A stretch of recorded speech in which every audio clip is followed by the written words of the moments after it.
What's up, fellas? What's going on? We just got through Christmas and on the eve of the new year. You know what? This might be the new group chat for 2026. D's out. It's me, Anand, and Zach. We can kick D out. This could be it. We kind of need him for the unhinged. No, we do, but there's a lot of Kathys that like the new trio, I think. Yeah, D will probably be listening. I think he has some downtime, and he's probably going to be angry that he's not on the pod right now. Yeah, well, he's in a better place. I don't know if we can say, but he's having a nice end of the year holiday with the family. And D, if you're listening, first, fuck off, and second, I hope you're having a great time. I think he's having a great time, and he can discuss when he gets back for the awards episode, right? We're doing the predictions and awards next week, next Sunday. We got our topics, Zach, right? Are you in town? Yeah. Zach, we'd love for you to be there. Yeah. I'll be here. I'd love to hear Zach's takes on that. Yeah. And that's good. Wall Street Journal has done a few articles in the last couple of weeks to close out the year on where the ultra wealthy are spending their time. And I think, look, we can make assumptions, but I think D's in one of those places. Well, you would think so, right? I mean, it's such a no-brainer. Anyway, whatever. I don't want to talk too much mystery without the audience. It's not a big deal, audience. But let's get into it. We're in the holiday season. How was your guys' Christmas? Mine was low-key, just family, just me, Amanda, kids, and my mom. We were really just chilling. Nothing. Up here or? Yeah, in LA. At your house? Yeah. Zach, what about you? Mine was pretty low key too. I organized it so that it was as low key as possible. It's really nice.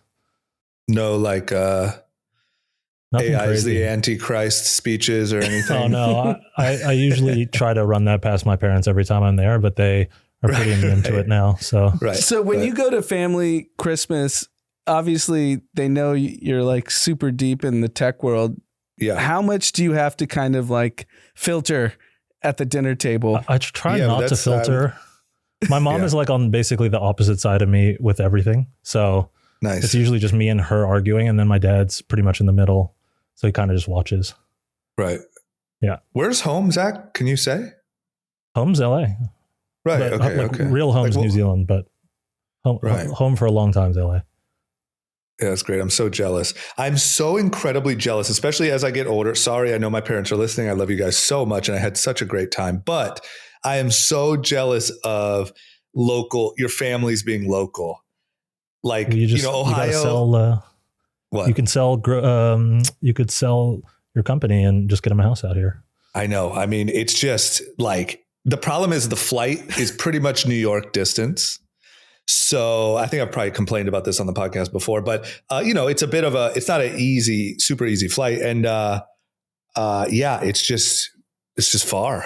And those Midwest legs, you don't get the lie flats, which is kind of brutal. Not even close, dude. You get like those real old planes. They give you the shit planes. And the reason why it's the same time as LA, New York is because they don't have the quick turnaround. So they go faster in the LA, New York because they want to run that route back. So they're just extending your flight because they don't want to burn the oil. So it's like a cost savings thing. Damn, that's a good little piece of knowledge. Yeah. I mean, think about where Ohio is and where New York is. Why is it the same time? Because they're not burning the oil fast. They don't give a shit about people going back and forth. On the way back, especially, like it felt real. I don't know if it was actually shorter or what happened, but it felt pretty painless on the way there. But then the way back was brutal. I also think it was really cold and rainy and there's nowhere to do any sort of exercise or anything. So I think, spending a few days just kind of sitting around and then you're sitting on a plane for 4.5 hours, I think, I don't know, I don't really care much about a flight to New York or whatever. It's not like I'm that much of a flight, little baby, but it felt brutal. And it's like we said, this is a very bubble problem, but they give you the crappy planes. They give you the weird flight hours. They give you, and they go slow. And they go slow as all hell. And I feel like every year there's less options for flights, you either got to go crazy early or red eye or whatever. But anyway, whatever. I don't want to complain too much, but I will say it's always a great, it's just the heartland of America. Like it's, kind of going around, or like I walked through a Target for a while. I obviously talked to my cousins and stuff. I'll give you an example. Like we just did a collaboration with that brand Comfort that we keep talking about on the podcast, right? Huge apparel company having a lot of success on TikTok Shop and things. But I found out about Comfort from my little cousins last year at Christmas because they were telling me that that's what everyone was wearing at school. And so that's how I found out. And then I reached out to the owner, and that's how that all happened. So I like to just like see what they're up to. Obviously try to kind of understand what's going on in politics, all that. And it's just, so what can you report back? What are the tales from the heartland? What's the pulse of the real America? Yeah. And so here's mysterious Somalian businesses too. No, I didn't see that. And I think that's like a great question. I think maybe we need to be more on the lookout. I think it doesn't seem like there's any of those type of issues happening in at least where I'm from. But here's one thing. So I'm lucky that my family isn't really political. Like there was really no conversation about politics. I tried to get them a little bit into some conspiracy stuff, not really taking the bait. I have an aunt who is very on the left, and I tried to kind of tease her and, bait her into some stuff, but not enough that I wanted to ruin the evening. But she didn't really take the bait. One of the comments I got was like Labubus. I can't believe everyone has Labubus. They look like demons. And we think they're a satanic toy. Sure. And I can see that. And they're evil. And I can't believe LeBron has one, and what's going on. And I'm not buying. I don't want my kids to carry around satanic toys. And then, look, I think my biggest takeaway, because once again, I don't want to be boring here. It's not like I have some revolutionary thing. I think that the takeaway for me was like we talked about this on the pod. Like we talk so much about like AI and like kind of cutting edge everything and like robots and fucking driverless, Waymos and like, Dia said a couple of times on the pod, like I looked to my left and I saw a Waymo. I looked to my right and I saw a Postmates robot delivering a thing. Wow, we are in the future. Yes. But that is very, very, very much a big city thing still. And in the smaller, in like the rest of the country, that is not what it looks like. It's not what's happening. People are going to Target and Walmart. People are, wearing clothes from the mall. Like there's no Chrome Hearts. There's no driverless cars. Everyone's driving. Like, you know what I'm saying? It's just like, it's a good reset of like how far along, it's still the mainstream things are what resonates there. So if you were to think about the handful of days you were there, if you didn't bring it up, would anyone bring up AI or any of the stuff that we talk about ad nauseum? No, the only thing about AI, and this is actually a shame, not that I'm not AI advocate, but like it came up a couple times in passing in sort of a scared and like pessimistic way. That's like, it doesn't matter because AI is going to take all our jobs anyway. Or it doesn't matter because AI is going to whatever anyway. Instead of, the one thing that's interesting is like I had a cousin who I was just overhearing because I didn't want to jump in, talking about starting her first LLC. And she was talking about like, I'm learning how to do my taxes and I've always been on W-2 and now I'm this and all this stuff. And like, there was not one time, and sorry family, if you're listening, because maybe you guys are doing this and I heard wrong, but like AI was never mentioned in like and I just looked it up on ChatGPT, or I just asked ChatGPT and figured out how to do it. Like there was one thing I noticed about living in LA is people reference what they learned or how they're using ChatGPT like all the time. Whether it's like, I use it to make this thing, I use it to, help me with my financials. Some people literally, I've heard a lot of people say, I use it for advice on my dating life. Like they use it a lot, where I didn't hear one person, it was only scary. Oh, not additive to their life. Yeah, I didn't hear one person reference like and then I used it to do my taxes this year, and holy cow, it was so much easier. I used it to, like there was no, and it was a noticeable shift from the way people talk here. Which probably means that this AI stuff has way longer to run than most people think. Because if you are in New York or LA or San Francisco, everyone's like, "Oh, this is a bubble. How could it be more valuable than this?" Yep. Like, I agree. Where does it go from here? And if what you're saying is true, which obviously it is, most people outside of these large metropolitan places probably have only started to scratch the surface on how to use these things. Yep. And so that just leads me to believe that there's way more to run. I totally agree. I think it's very similar to like when Uber came out, everyone compared it to the taxi industry. Oh, the taxi industry is X. How is Uber worth so much? Well, guess what? Uber moves everything. Right. And I feel like similarly, AI is just going to touch everything. So I actually think it's not a bubble at all, and actually probably massively undervalued when you think about scale, that no one in the Midwest, no one in all these different parts of the world have even interacted with AI. Yeah. Like, this is crazy what the potential TAM is. And I don't know how you solve this, right? But my note would be, I think even I am sometimes surprised at the way people that I know use ChatGPT or use AI. Like, meaning, I don't know, I'll give you an example. This is from a few months ago, but someone came to me, one of my friends, and said, "Hey, I put into ChatGPT what my financial goals were. I want to earn X from my investments. I'd like to, this is what financial freedom looks like to me. This is how much I would have to gain every year to whatever." Yep.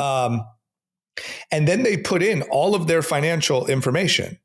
And they were like, ChatGPT gave me a really thorough readout of like what I would have to do to reach those goals. And at that time, I was like, damn, I didn't really think about that. Like, I didn't really realize you could use it that way. And I think part of the problem is like people don't even really, all it is, I mean, it looks like a Google search tab, right? Like, it's kind of familiar in the sense of like, it's just the start of a chat. And I think a lot of people don't realize how helpful it really is. Like, it's way different than Google. It's way different than, but I think that like, because it's all under one big umbrella called ChatGPT or Grok or whatever. Gemini, whatever. Yep.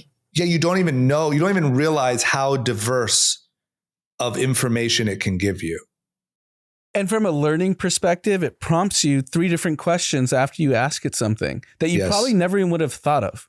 Yes. So, for example, I'll tell you, this happened over the weekend. So, Grok with a Q, Chamath's company that sold for $20 billion to, or licensed for $20 billion to NVIDIA. And there's all these licensing deals that are happening now with big tech.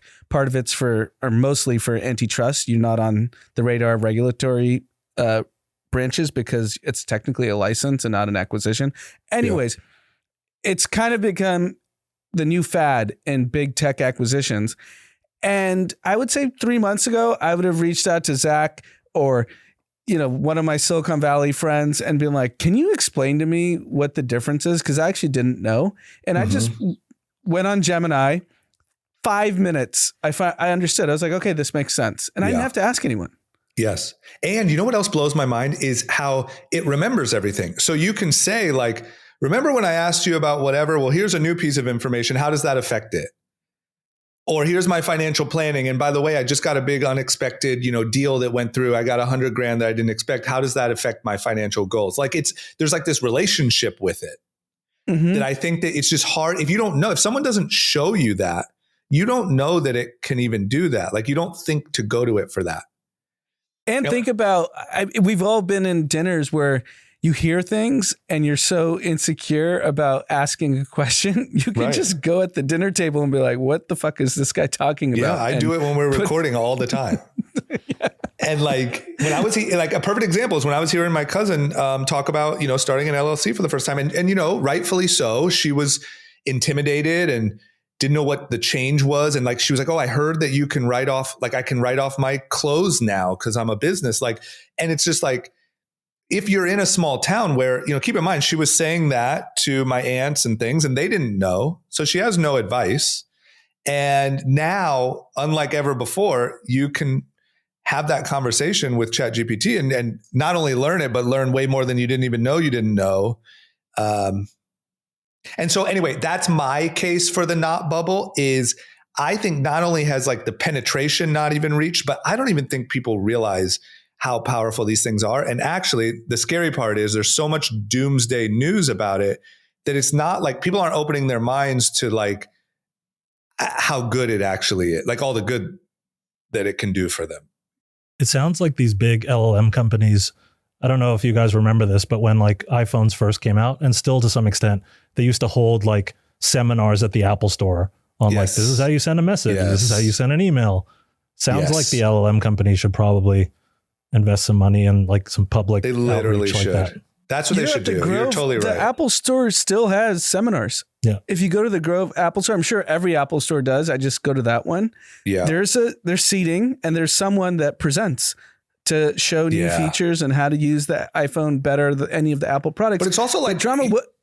Go ahead. Sorry. Well, just real quick. It's like, they give a lesson on how to use like iPhoto and all the great capabilities, and you can edit photos, or how to use GarageBand, or like, you're totally right. They should do pop-ups. Like, I wonder how many millions of people have attended an Apple class. Probably a lot. Probably more than you think. Yes. And like the average person before that probably uses 20% of the functionality of their iPhone. They like send messages, make calls, browse the internet. Yes. But there's like so much stuff that you can do on your iPhone. And it's the same thing with LLMs. Most people use LLMs for the most like, bottom of the barrel, easy stuff. Yeah. Like, I don't know. The people that I'm around, the way that they use their LLMs would like blow most people's mind at how much they put into them, and also how much they get out of them. Yes. And like, I think one of the things that, once again, I have these little like moments that like perspective shifts or appreciation when I go to Ohio is like, we're very lucky. And, we did it on purpose, right? Like, I think we're all naturally curious people, but like, we have a really good network of really, really smart people. And, in any big city, you can build that. And one thing I noticed is like, if you're in Ohio or any of these like, middle of the country, I would say even smaller towns, like you just don't have that. It does not exist.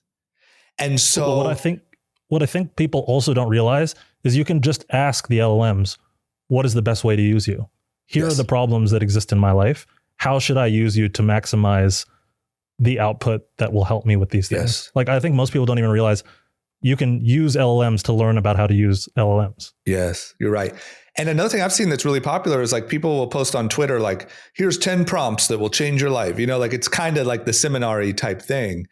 Like, you're right. I really think if they did seminar, like they should do a seminar that's like how to use it for financial, how to use it for this, how to use it for that. Like, I see that ChatGPT started doing these billboards that's like, or commercials that's like a kid doing some bench presses and like, he got his workout routine off of ChatGPT. It's just like, that's still not, you can get that off of Google search. Like YouTube. Yeah. It doesn't show. And I think it's a shame because I do feel for these people that live in places like where I grew up, where it's hard to imagine because of the internet and how thorough our networks are. But like, if you just don't know anyone that knows how to start a business and start, whatever, do you start an LLC? Do you start an S Corp? Do you start a whatever? Like, it's just really scary and really daunting, and something that really shouldn't be. Like, all it is an operational issue. It's not it's not like did you go to college or not? It's just something to figure out the same way you figure out anything. But if you don't know anyone, it's just very scary. My question for you, Drama. So if you think about post Great Financial Crisis, specifically places like Ohio, Pennsylvania, Michigan, all the places where there were auto plants shutting down, manufacturing plants shutting down, and massive job losses, basically like 2008 onwards. Yeah. And there was this big notion these people that were at that time, 40s and 50s, had to get retrained because those jobs don't exist anymore. Right. So they were like going back to school to learn how to use Excel and whatnot to get a desk job. Right. Now, these same people have the skill that is most in demand, which is trade work. Has that come to the heartland? Do they realize that they are the talent now? That in this next 10 years, data centers, everything is physical infrastructure that needs to be built with this AI boom. Yeah.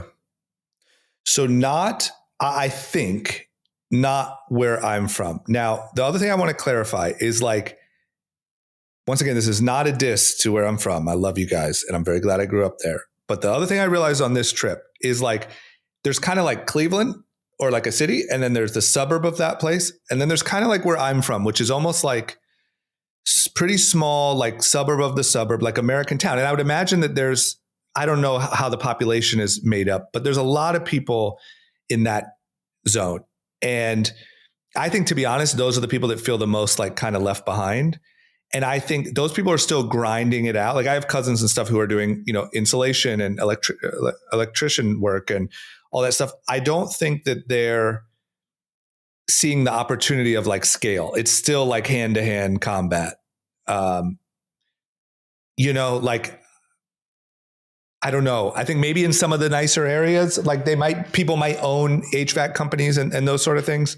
I don't know. So I can't really speak on it, but no, what I'll tell you is here was going to be my take is I think in a way, I'm not sure on this take, but let me just freestyle it, is like there were all of these cities that blew up like however long ago with steel and all those things that you're talking about, right? And then it sounds like we kind of outsourced, automotive, Detroit, all that stuff.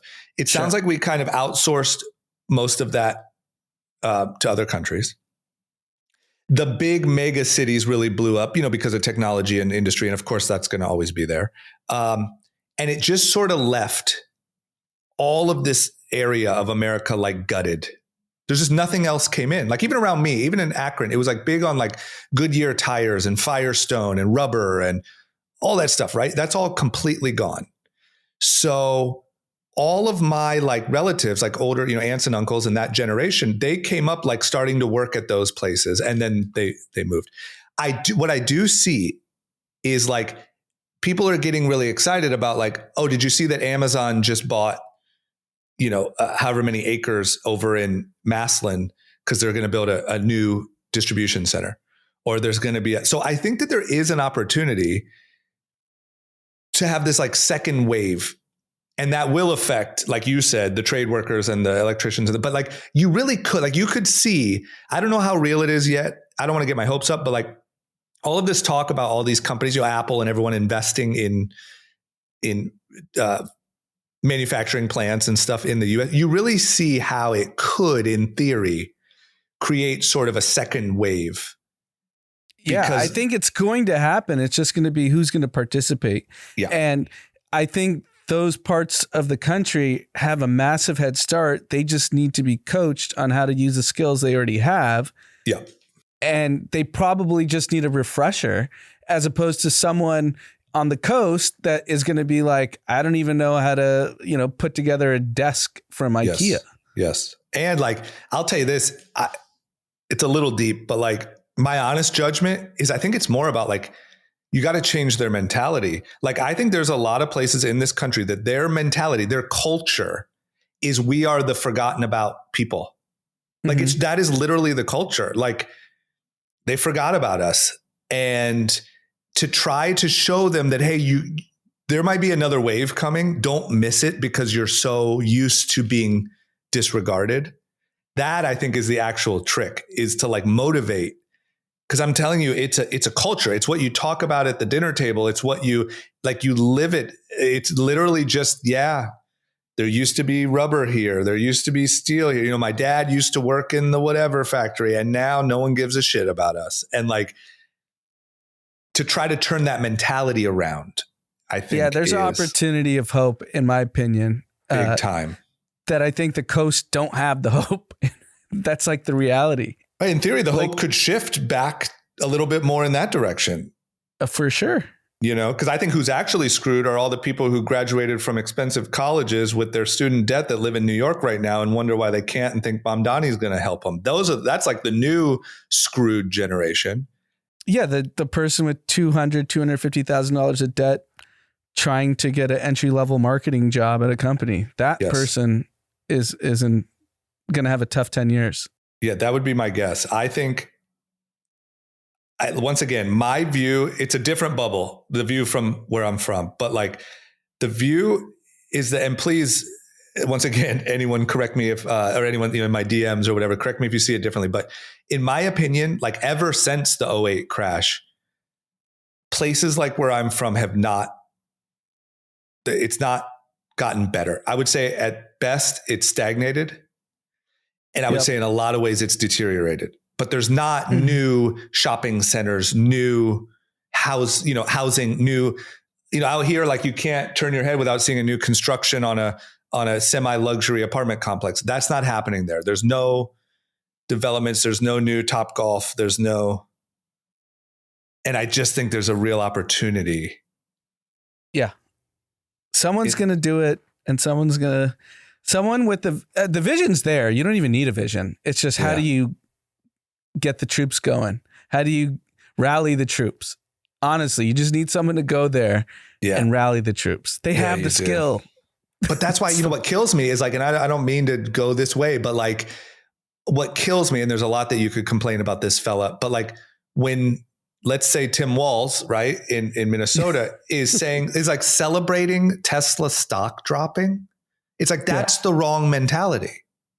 Or when AOC is chasing Amazon out of New York, it's the wrong, like you're actually, it doesn't matter where you fall politically, you're doing a disservice to your people, because actually the thing that's going to draw them out of, negativity, and that is opportunity and money and upward mobility and jobs. And they're coming from those people.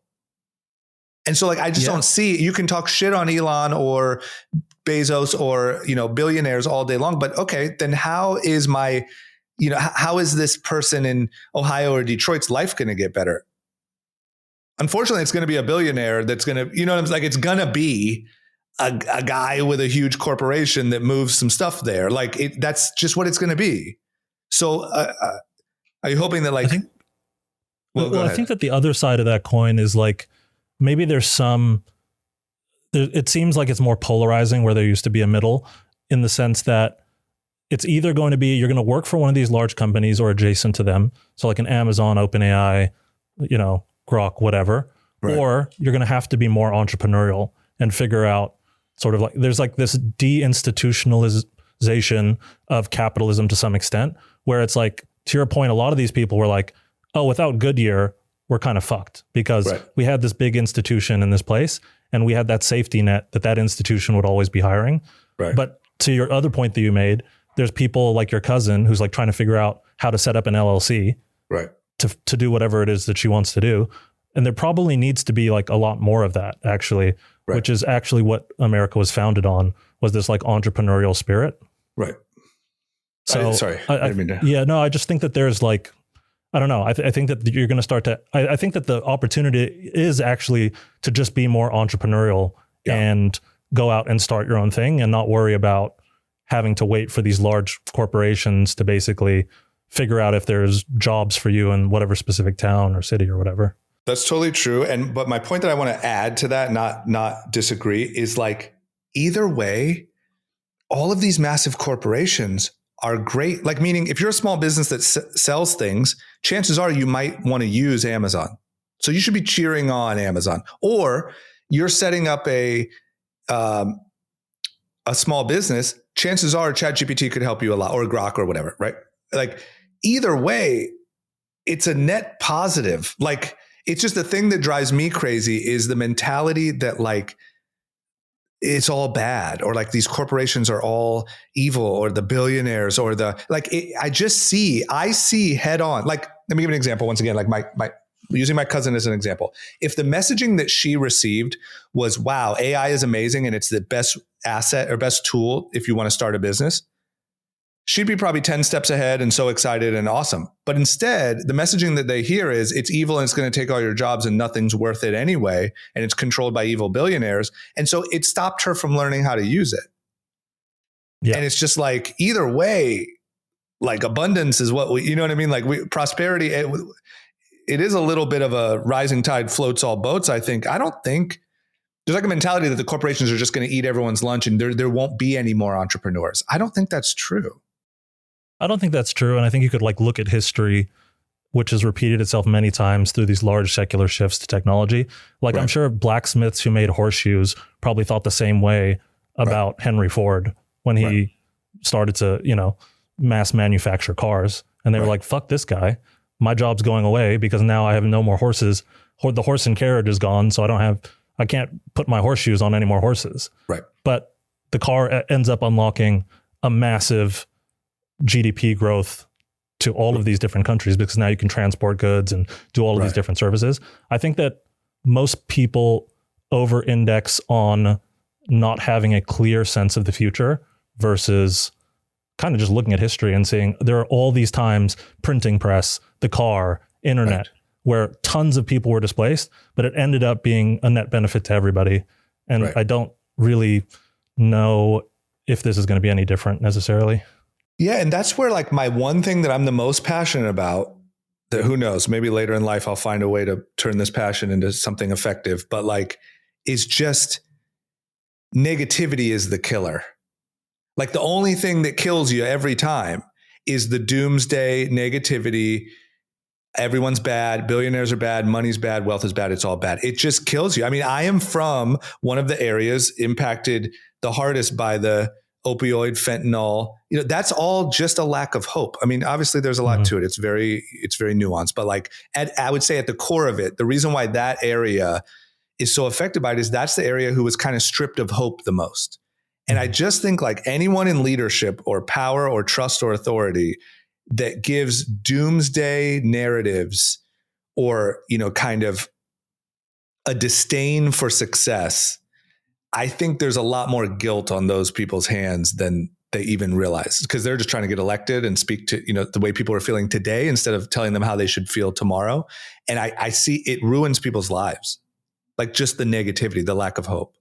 And the problem is the message that's working is this affordability message, which worked for Trump 1.0, Mondani, wealth tax. We can get into that since we're already kind of segueing into that whole messaging is everyone wants a bailout now because they're doing exactly what you're saying.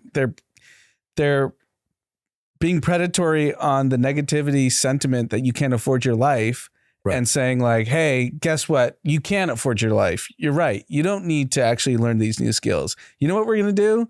We're going to tax rich people and you don't need to learn those new skills. And then you're going to be able to pay for your housing. Which is so bad.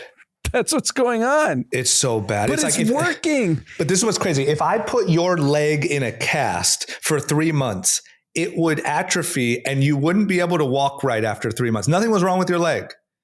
To me, that is what we're doing. Like we're sheltering. We're saying it's okay. We're going to take care of you. It isn't possible. You can't do it. You can't. And then what happens is you sort of atrophy people's like ambition, and now they need the help. And I just think it's so bad because fundamentally the government can't solve this problem. Like the government alone can't.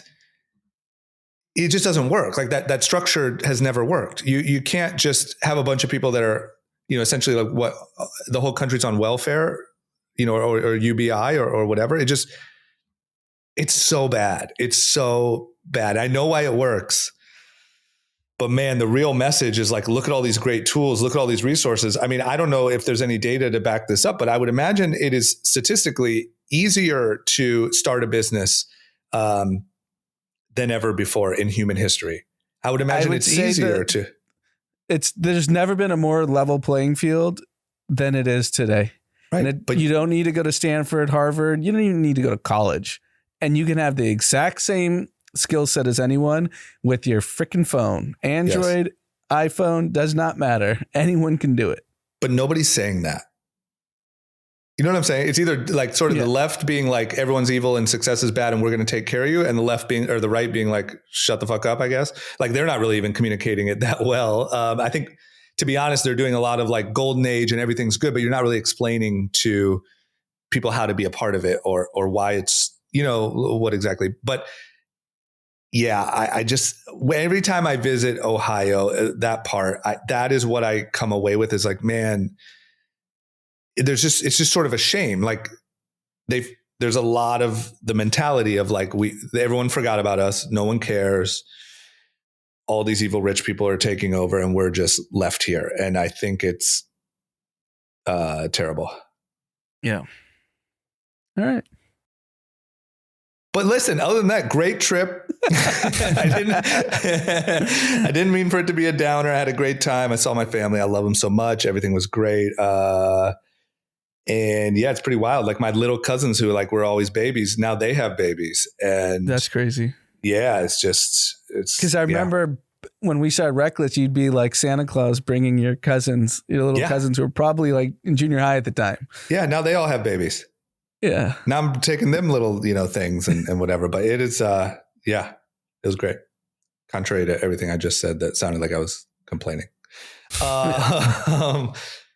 Do we want to get into news or where are we at? Let's do it. We have to talk Minnesota. It's the biggest story on the internet. This is where I don't know. Is this actually conversations outside the internet in average people's homes, or is this just an internet story? I don't know. I am lucky curious. that my family just literally does not bring up politics. They just don't. Like you've heard my dad talk. He's like really smart, but like not. He just isn't. He's just not like strong politic. He doesn't lean one way or the other too strongly. So I didn't come up in my household, but I would imagine it came up in pretty much every other household.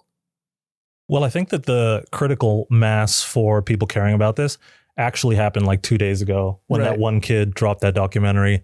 It's like 45 minutes. I encourage people to go watch it on YouTube, where it seems like it's getting suppressed. It has like 90 million views on Twitter, less than 1 million on YouTube. Wow. But he basically spent a day with a list of all of these different daycares that are run by Somalian immigrants in Minnesota, going and checking to see how many kids were at each of these daycares. And I think he visited 7 or 8, didn't see one kid. And each of these daycare centers were getting paid somewhere between $1 and $3 million a year with taxpayer money to basically be funded to run. And he couldn't find one kid. Like, how do I look it up? So the kid's name is Nick Shirley. Mm-hmm. Okay. He's a 23-year-old kid that just went with his iPhone and a camera guy, I think another camera guy, and just started this documentary. And it's kind of, the story is this investigative journalism and like the internet and Twitter have taken it. This kid did more work in a few days than 60 Minutes has done all year. So like 60 Minutes spends 6 months on a story. This kid just went and did it and put it on his phone. And like Zach said, I just looked, it was over 100 million on Twitter. I did not know that it's being suppressed on YouTube, but I'm sure Elon's obviously, amplifying the video on Twitter. But Minnesota is, in my opinion, the canary in the coal mine in terms of how much fraud there is across all these states in the country with the budgets they have. So I looked, Minnesota, their annual budget is $67 billion annually for the state of Minnesota. And just the daycare fraud. So apparently like 6 to 8 million has actually been documented fraud, but they suspect it's up to 100 million in the state annually. No, 8 billion is what they're suggesting. No, that's across all the different programs, daycare specifically. Okay. So if you do all the other child, so if you like back up, they think at the high end it's 9 to 18 billion across all fraud in the state. That includes Medicaid, Medi-Cal, or not Medi-Cal, not for there, but Medicaid, state healthcare, whatever the equivalent of PPP was in that state. And then obviously all these child services. So they're saying on the high end, that's not just the daycare, that's every fraud. So 9 to 18 billion. I know it's a large range on a $67 billion annual budget. Right. The point is there's a ton of fraud and it's taking a 23-year-old kid to actually like systematically uncover it. So let's look at California. The budget for California is $322 billion annually. How much fraud is in California? Right. Because there's no way this is unique to Minnesota. No chance. Right. Yeah. I think that's the biggest thing is like, I don't really know much about this and I have a lot of questions, but like, that's my biggest thing too, is like, there's just no way this is a Minnesota problem. This must be being recreated across I the think country. every state in the country has some version of this. Right. And it's largely because the incentives of the like medical regime in America is so poor, and there's so few checks and balances on how the subsidies for medical services happen in this country. And so what they were seeing in Minnesota was that like some guy would basically come in and say, hey, I need to be transported to this clinic, right? And they would say, okay, sign 3 years of transport documents for us, and we will take you there for the next 3 years. And then they would just never show up to pick him up, right? And so it's like some version of this exists at a large scale in every state, and probably federally too, to some extent. I mean, California's must be absurd. Oh yeah. They're not checking anything. You just because of the size, just the sheer volume. And the place where this has been the most obvious for the longest time, I'm sure people are going to start to look into it more now because this has come out, but like has been the whole homeless situation in California, San Francisco and Los Angeles specifically. There's some like insane number of billions that is spent on the homeless problem in both of these cities every year. And it has only gotten worse. Okay, here's my question. I might be asking you guys to speculate a little, probably a lot, but like, in your opinion, I guess, or maybe this is known, is like, what role do the Tim Wallses of these places play in this? Like, do they turn a blind eye? Are they getting kickback somewhere along the way? Is it just incompetence? It's happening under their nose. Like, what's the actual? So there's 100,000, I believe, or maybe a few more Somalians in Minnesota. And there have been multiple tweets that have been pulled up throughout this where Tim Walz is like, we should actually be paying these daycare centers more money, et cetera. And what they've realized is that there are these large blocks of constituents. 100,000 people in Minnesota is enough to swing an election, a gubernatorial election, a gubernatorial, mayoral, even up to the sort of congressional or Senate level. And so if you can like appease 100,000 people by sort of like kicking the can down the road on this, they're going to vote for you. And so I think that like where the kickback is that you are swinging votes your way through like very sort of like duplicitous practices. Right. And that just allows you to retain more power and sort of get reelected in some of these places. Yeah, I think, and just more broadly, drama is like none of these states, the defense budget federally can't pass an audit. California can't pass an audit. Right. There's no checks and balances of where the money's going. I mean, the fact that the defense budget has never passed an audit, I think we spend $1 trillion annually. Is that right? Yeah, it's around there. It's like 900 billion. But then there's all of these things that are black budgets where you can't even begin to audit them because A, you don't know how much money is in them. And then B, there's actually no record of where it goes. They're just kind of these slush funds that can be used at the discretion of the Pentagon and other places like this. I mean, I can only imagine, and Elon alluded to this, but I can only imagine that if you could grasp like the sheer size of like the amount of money, first of all, that's even generated via taxes, and then like, if you could see some graphs on like where it's actually being allocated, I bet it is completely mind blowing. Well, if you think about like just California is basically the Saudi Arabia of America. It has a tech industry that will print taxes ad nauseum that would cover everything. And yet somehow we still operate at a loss every year, which like there's no way that it should happen. This is like the 5th largest economy in the world. And somehow we can't balance the books. And it's 100% because the money is just being spent completely incompetently. And that's true for even Minnesota. Minnesota used to operate at like a $10, $12 billion positive surplus every year. Now it's down to like -6, -8. So it's a $20 billion swing in a couple of years. And you can just point to things like this as the main reason why that's happening. And that's happening at every state, basically, which is why taxes keep going up, why things keep getting more expensive, et cetera. Like the knock-on effects are actually really pernicious to the average person.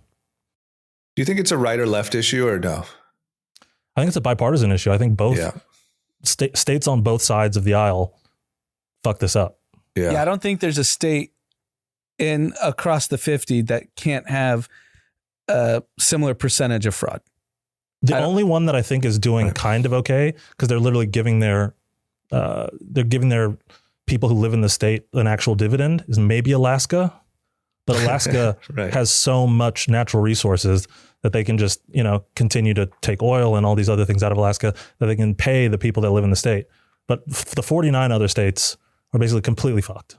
Here's like the one take I have heard, different topic, but I wonder if it could be applicable to the fraud across states in the country. So when we talk about all the funding we did for Ukraine, right? And there's stories that have been published that U.S. officials had to go to Ukraine, like stop stealing so much money, like steal less. We Right. know you're stealing, but just calm down a little bit.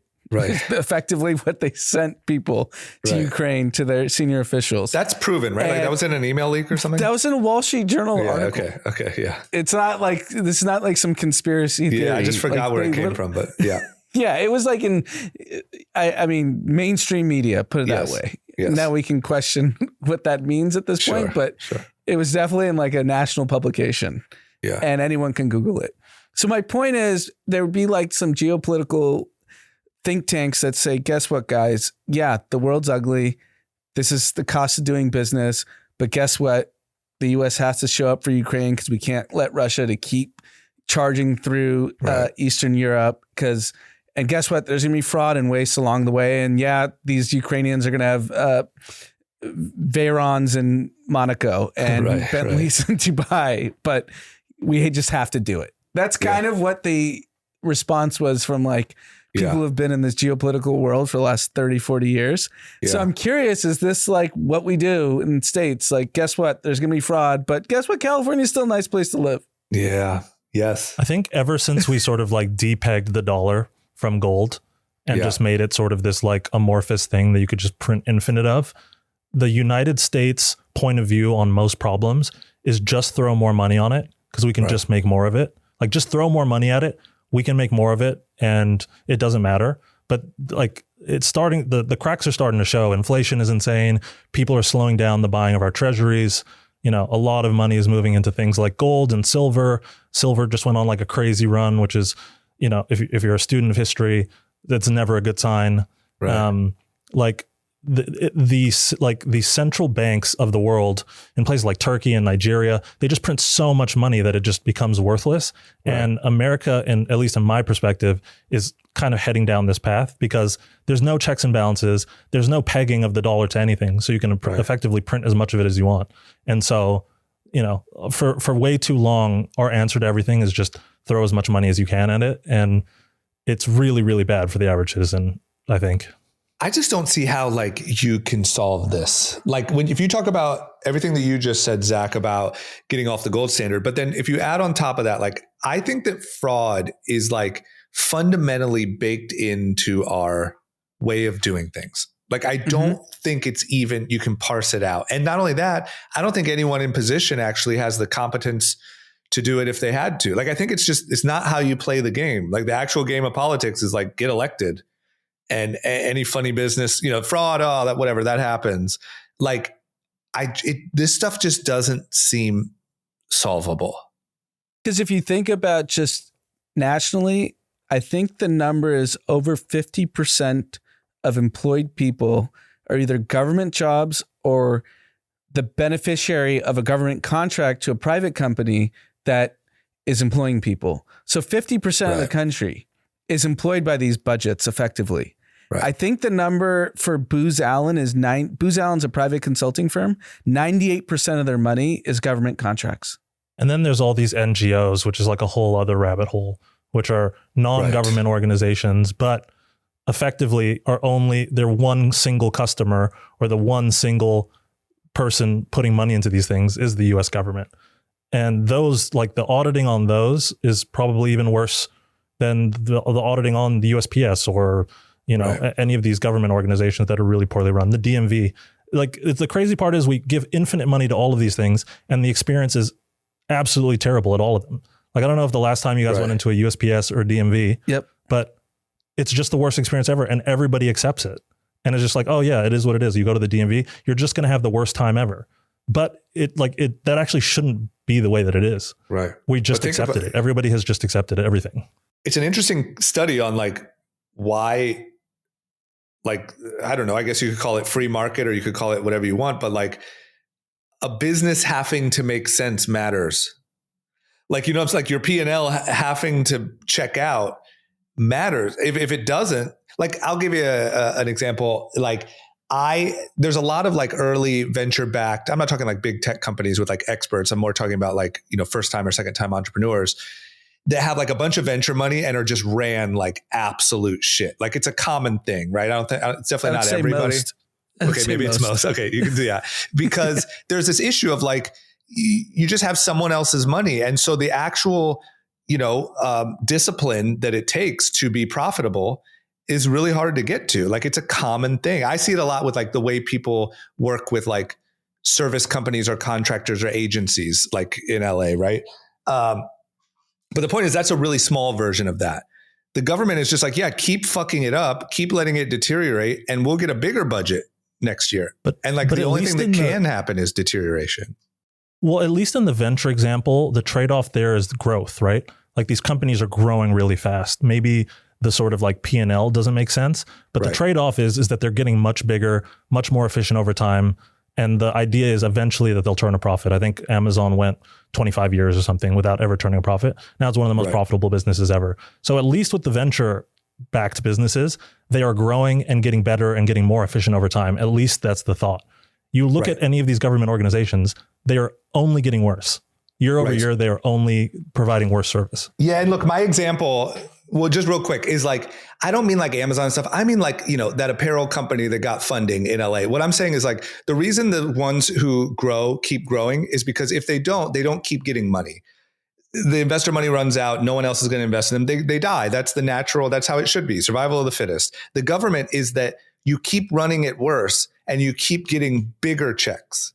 Mm-hmm. And it's just the opposite, but you can't, what's the incentive to run it well? You're going to get a bigger check next year, no matter what. Why would you ever give a shit to run the DMV more efficiently? There's zero incentive. That goes back to the printing of the dollars, because if you can always print more dollars, there's always more dollars available. But if you go back to the stat that half the workforce in America is a beneficiary of these budgets from the government, and if you clean up the fraud, you can't clean up the fraud. You can't. Because where are these people? You can't have, like, if that 50% workforce reduces by 10%, we're in like economic catastrophe for the country. That's what I'm saying. I think it's too interwoven at this point. You can't. Which is why Elon had to give up on Doge, because he was basically like, it's unfixable. I tried my best. Yeah, it's a cost of doing business. Fraud is just same way the American government officials went to Ukraine and said, we know there's fraud, just chill out a bit. We don't want to look like total idiots. These people aren't as stupid as we think. I think they just know they can't do anything. Yeah, I think that they're not stupid. They're just playing a different game than what we think they're playing. We think they're trying to run things efficiently. Yeah. They're trying to get reelected and get some money while they're at it and write a book.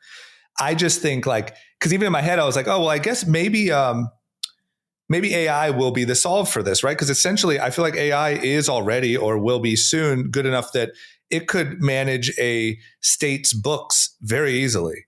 But if you don't want to find the solution, or you can't because there goes everyone's jobs, then fuck it. So I guess the game Elon's playing is you got to keep the growth happening at a speed that outruns the fraud and the incompetence. That's the only way the thing keeps running. But this is like, I hear D always saying this, which is like, AI actually stands to be incredibly deflationary. Yeah. Because the reason that everything costs so much is because there's so much fraud and waste and bullshit tied into everything. So you either get higher taxes, you get higher Medicare costs, all of these different things just pile up and pile up and pile up. And at a certain point, like, you know, the rubber's going to meet the road, and it's going to be impossible for people to say, actually, we need 35 people managing this one DMV day in and day out. Like, there is going to be AI replacing it. And what that does for the average person who just kind of like stamps papers at the DMV remains to be seen. But like the whole promise of AI is that you can get rid of half of this bullshit by just sort of like eliminating all of this waste and fraud. Right, because here's the question, and Anna, you might have just said it. How many government employees are there in the country? Do you know, roughly? I don't know the exact number. I'm sure we could just put it in Gemini or ChatGPT, but the point is half the workforce is a beneficiary of it. 24 million. Let me see what it says. U.S. government employs 3 million civilians, roughly. Oh, well, that's military. 19.6 million state and local. Okay, so here was going to be my question is how many of those could AI and efficient, like how many do you need of 22 million? That are directly, and we're not talking about the indirect. The 50% is the indirect and the direct. Right, but then you would imagine that would be wildly, well, I don't know, whatever. And let's just say for the sake of conversation, of the 22 million, how many do you need? 5 million? Probably. Maybe even less. And what do you do with all those people? Elon You're going to need UBI. What did Elon do with Twitter? He fired 90% of the existing staff, and now X is way more efficient. The most fucked up part is that UBI at a certain rate of waste and fraud, UBI could actually be cheaper than how much we just throw away to random bullshit. Because what do you do? Like when you have a technology that is also, going to, I think it will be deflationary to your and D's point. I think,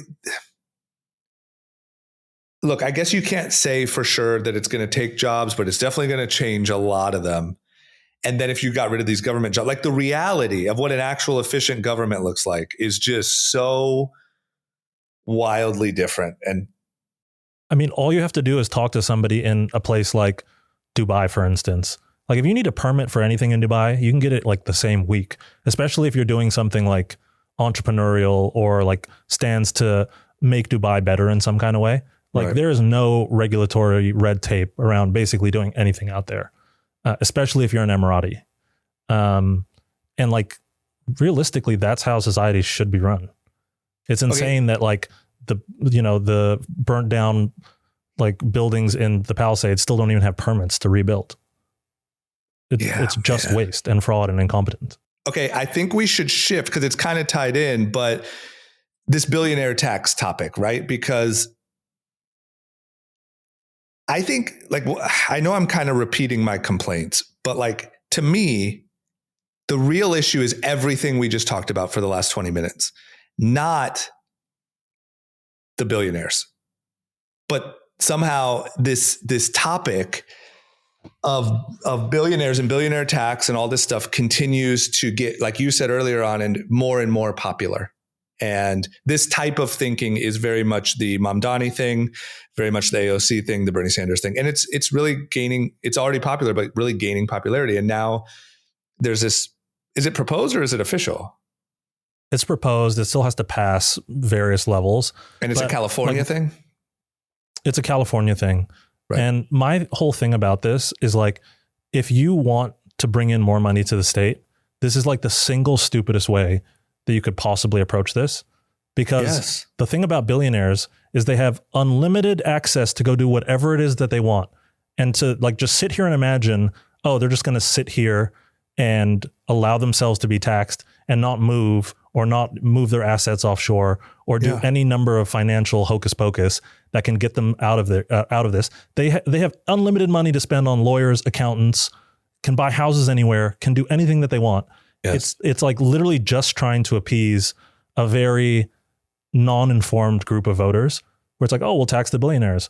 What most people don't realize is that the billionaires will just leave. I personally have probably friends that are collectively worth $50 billion that are, or more actually, that are looking at places in Miami, already testing out Miami, like Miami, Texas, all of these places. Yep. They're just buying houses, figuring out if they can move their LLCs there. They're not going to stay and get taxed. That's the last thing that's going to happen. So in fact, we're just going to lose the money that they would have happily paid in tax. California taxes are some of the highest in the country already. Right. And they were already paying it. Now they'll pay zero. It's just how, is that incompetence? Like, how do you not know that? No, it's pandering. It's basically saying the average person doesn't understand that billionaires can do this. So we're going to say, oh, we're going to go after the big bad billionaires and take more money from them. But the average person doesn't realize billionaires will never let that happen. No, And so you don't even care like, because if you're the politician, you don't care because you don't actually care about the future of the state. You care about getting reelected and making your people, yeah, you care leave you about nice getting comments on reelected, Twitter. or you have a national goal to, be a presidential candidate. And guess what? You went after the billionaires. That probably resonates in Pennsylvania, in Ohio, in Right. some of these swing states, Minnesota even. Yeah, these negative places that you're describing, like this rhetoric really works there because they can go and be like, oh, I went head to head with the billionaires. And it doesn't matter if it works or not. It's just the image that they're going after these things. So what's the fascinating part? It's wild. So it's been proposed and it's talked about in the news for the last I don't think it'll pass. Yeah. I don't think it'll pass. And I think Gavin will actually veto it. He's vetoed other bills that were pretty predatory towards rich people. So I don't think it'll actually go into place, but I think the rhetoric is strong enough that people, like Zach is saying, are moving. And the real scare is they go after the billionaires, then they're going to go after the 100 millionaires, then they're going to go after the 10 millionaires, then they're going to go after the 1 millionaires. They're not going to stop if this were to pass. But the other fascinating part that kind of transpired in the last week or two is this Congressman Ro Khanna, Indian guy that is in Cupertino is his district. So Apple, NVIDIA, ServiceNow, Intel, AMD, some of the biggest tech companies in the history of the world are all in his district. And he's championing this billionaire tax, the 5% one-time tax on realized and unrealized gains as it is written today. It hasn't been actually gone to vote with that, but that's what they're talking about. And then he now angered tech Twitter. All these tech billionaires that we've all heard of all campaigned for him. They were who got him elected. Yeah, they did all the charity dinners. They donated a ton of money. They basically placed him because, we finally have a pro-tech guy. And he turned their back on him because he probably has national sights on something. Yeah. They all are trying to primary him. He's up for re-election in his district in June of next year in his primary. Now all the tech billionaires are trying to find someone to go against him and try to displace him. So what's his calculus other than he has national hopes? He's not a moron. Obviously, he got all these billionaires to be on his side and he just turned his back on them. Yeah.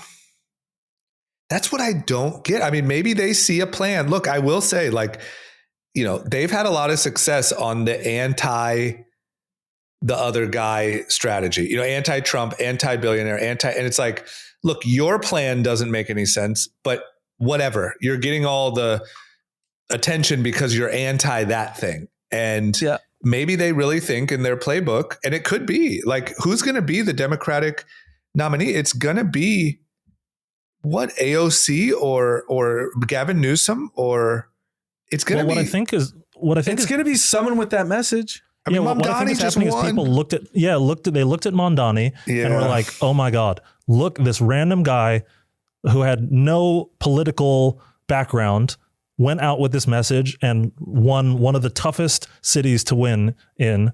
And they looked at this and were like, I can recreate this elsewhere and I'll probably get a lot of support for it. That's literally what's happening.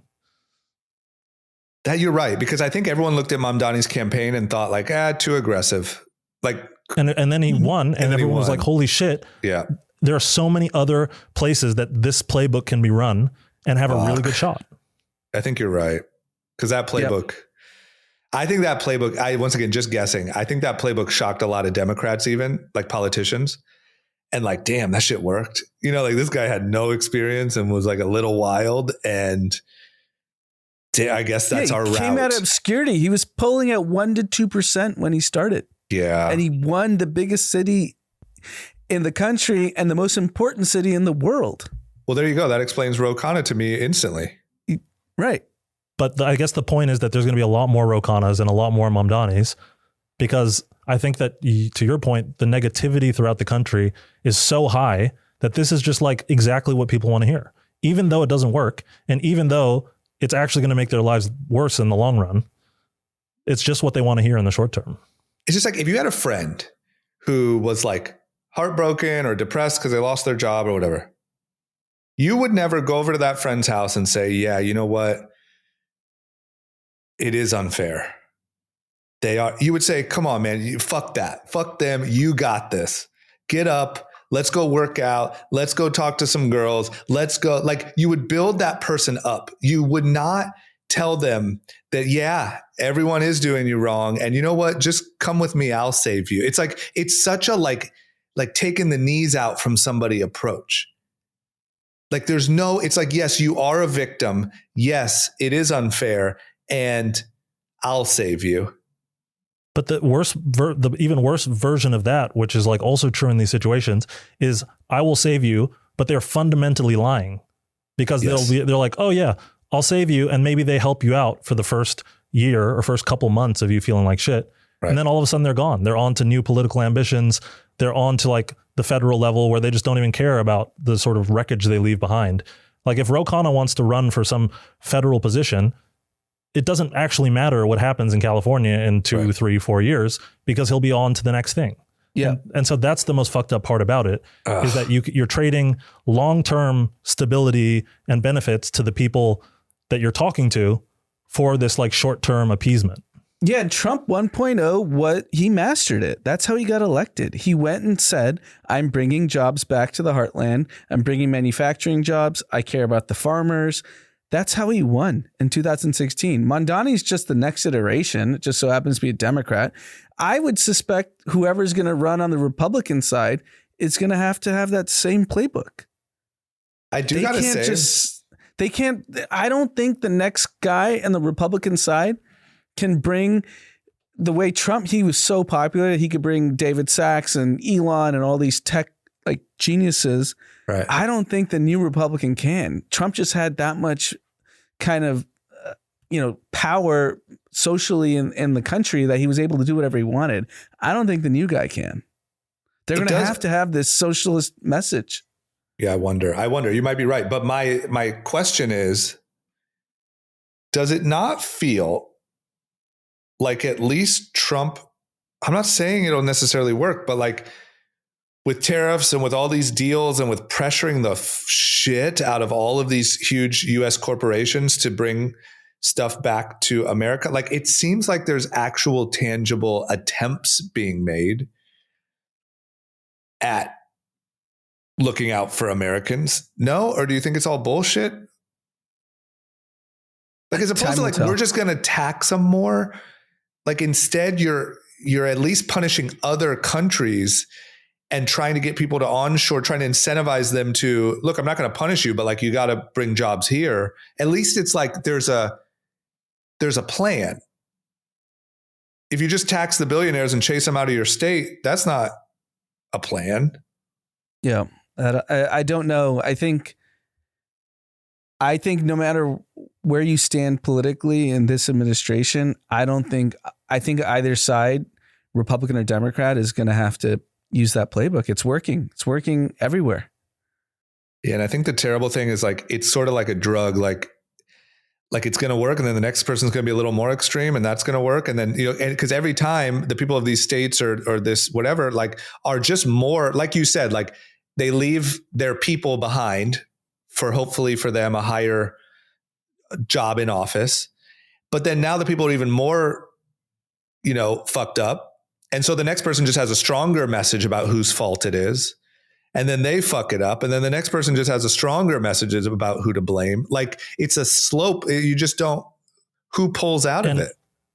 Well, I mean, there's a place that you can look at to see what this ends up being, which is the UK right now. Right. And like Labour and the other party is escaping me right now. Both of them have had this rhetoric of like, why are we not taxing rich people more? And you know what the rich people did? They've left. Yeah. They just have, and they've all gone to Dubai and Italy. And these economies are doing insanely better because they now have these high spending people who have these amazing companies that are all living in these places now. Right. And the UK is fucked because once you leave London and you're like in Dubai in the fucking summer all year round, you're like, why would I ever go back?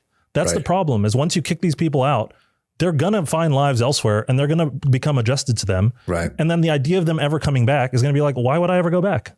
Well, and for the country, think about what political suicide it is to say, you know what, we're going to lessen tax on rich people. Like once you go down the road of more, you can't do that. You just won't win.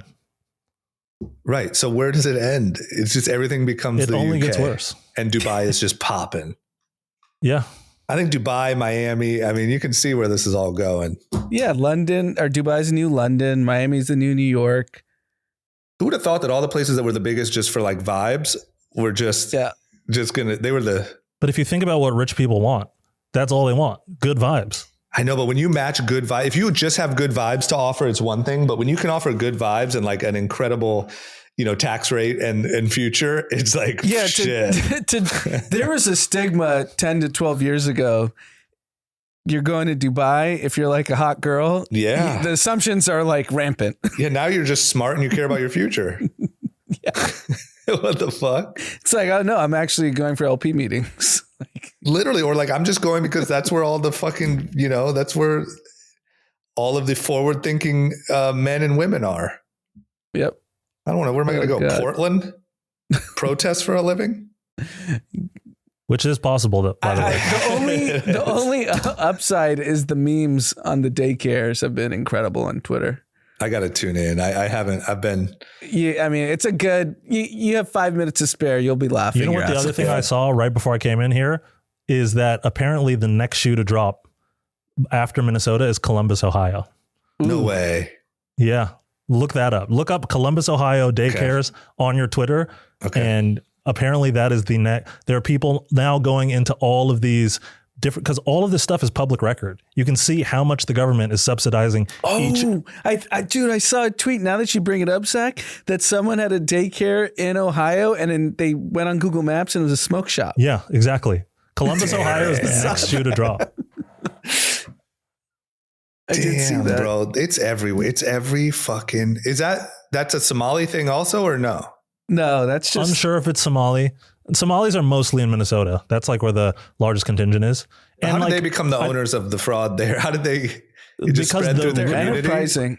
I think they're enterprising. No, but I think it's these very tight knit communities where like if you're a Somalian in Minnesota, you very rarely are talking to people outside of the Somalian community. Right. And so therefore you can like push these types of fraud. But this is not true of just Somalians. This is true of any ethnic group where it's like very insular, right? It's like you're just not going to talk to other people. And so you can have these frauds that are like, because there's nobody snitching. Nobody's snitching on their fellow Somalian. So, or whatever ethnic group you want to sort of lump into all of this stuff. And so that's why it's able to persist for so long. Right. Because no one's going and it's like, hey, this is kind of, because they're all benefiting from it somehow.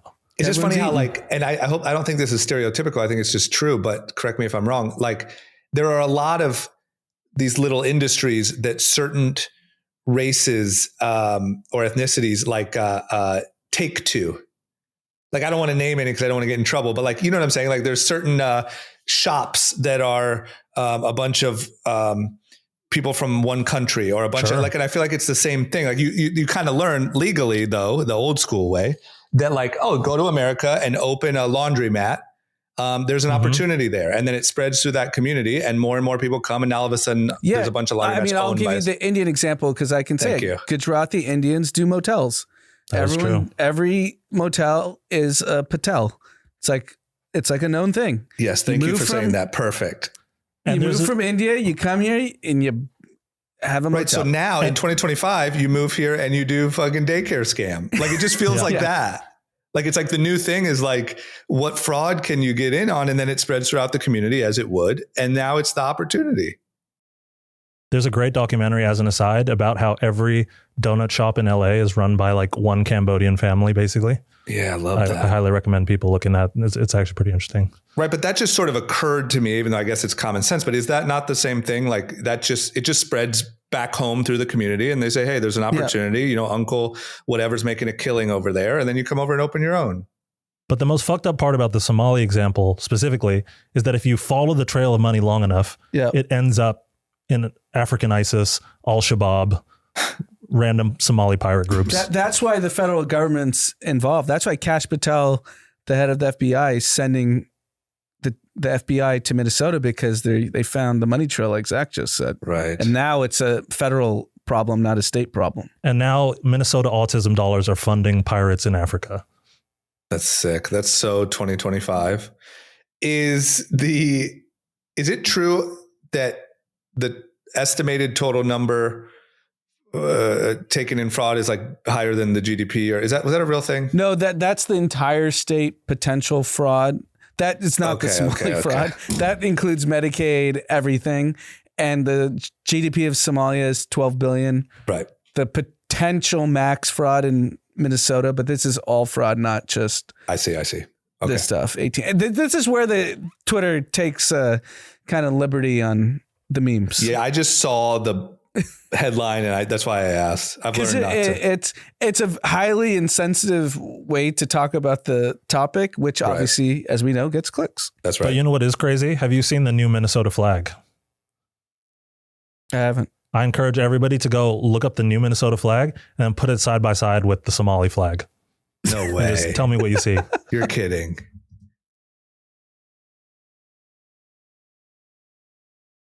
Just let me know what you guys see. I have to do it real quick. No, it's the same. It's the fucking, God damn it. When did it get changed? Flag. It's the same flag, but with an extra little, navy blue area. But when did it get changed? Recently, like within the last year. Ah, fuck.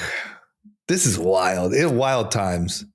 Look, here's the good news. I want to maybe end on a pod. Do we have anything else that we need to talk about? No, we'll just wrap it up. Here's what I think is incredibly positive. Well, number one, here's one little topic I'll just brush over that is incredibly positive. Overdoses are plummeting in America, not just fentanyl, but cocaine and meth as well. So I know I can put a negative spin on that if you want, though. Go ahead. Give it to us. It's all kratom. What is it?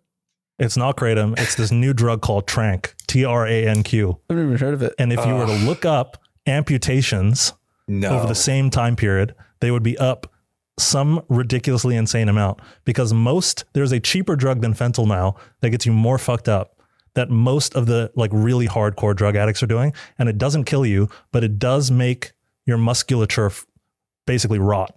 And so you have to get your arms and legs or wherever you inject it chopped off. Oh, Jesus. But there's a drug called Tranq that is the new drug of choice for all of the hardcore drug users.